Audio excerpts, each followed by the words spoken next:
Moving on now to something a bit different, and well, this year marks 50 years since the death of the world's best-selling novelist of all time. Agatha Christie penned 80 crime novels, short stories and 25 plays, including The Mousetrap. She's outsold only by the Bible and Shakespeare. Her Belgian detective Hercule Poirot and Miss Marple continue to attract readers even a century after their first appearance.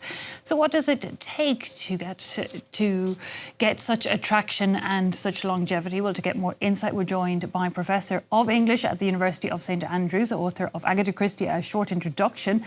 Gill Plain, thanks so much for your time. Can I start simply by asking you, what makes Agatha Christie so popular?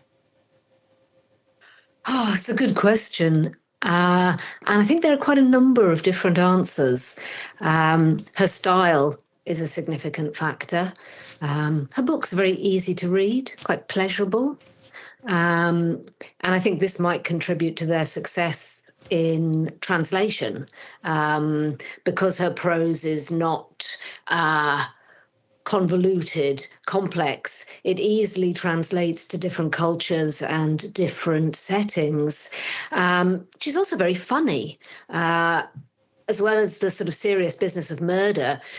She writes social comedy. Her characters are often accused of being stereotypical, but actually she's got real skill at sort of deftly sketching a type, a figure.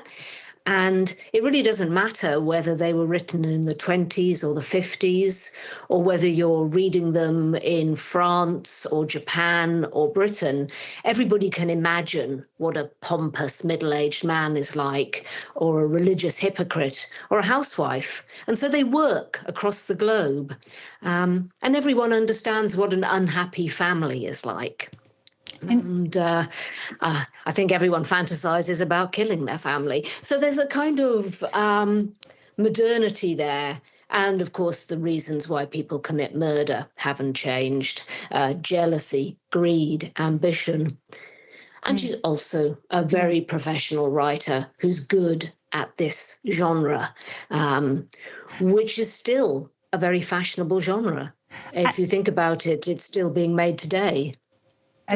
As you say, it's a theme perhaps that will always have its place in human society. But you mentioned there, she was certainly very prolific, this professional writer. But can you tell us a bit more of how she came to be a writer? Yes. She was a sort of creative child. She largely grew up on her own because her siblings were much older. And she started writing for fun, really. And then during the First World War, she had a lot of hours to herself. She was working in a hospital dispensary, surrounded by poisons and drugs. And she sort of wrote a detective story to entertain herself, and then wanted to get it published a few years later after the war. So initially, she was very much an amateur writer, doing it to get a bit of extra money. With an early book, she bought a car very early on in the invention of the car as well. So yes, it wasn't until later in her life, after she got divorced, that she became a very professional writer, because she had to support herself and her daughter. So that's how it sort of all started.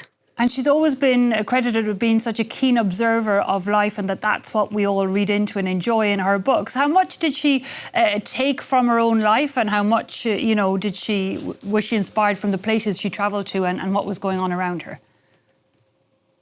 I think she tends not to write directly about what's going on, but she's quite sensitive to structures of feeling and mood.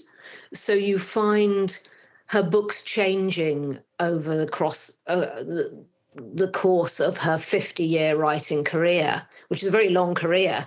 So her books are quite jolly in the 1920s when she's young, and there's a kind of sense of liberation, lots of bright young women, newly emancipated. But when we get into the late 1930s and the 1940s, the books are darker in tone, and she's responding to the pressures of fascism and the Second World War. There are lots more bullies and abusers of power turning up in her fiction, and indeed, usually getting murdered or indeed caught out by Hercule Poirot, who has no sympathy with people who think that they are Übermenschen or above ordinary people. So she's quite sensitive. And a lot of her books obviously are set in the Middle East because she traveled there a lot. And she's very interested in archaeology and the kind of sense in which people are the same across time, and there are continuities between cultures and between across the centuries. Humanity. Gill Plain, unfortunately, we'll have to leave it there. I do wish we could chat on. We haven't even mentioned her pen name, which I only learned about a short while ago, and all the novels she wrote under that. We'll have to leave it there, but thank you so much for... Exactly. Thanks so much for joining us here on France 24 and bringing us your insight. Very much appreciated.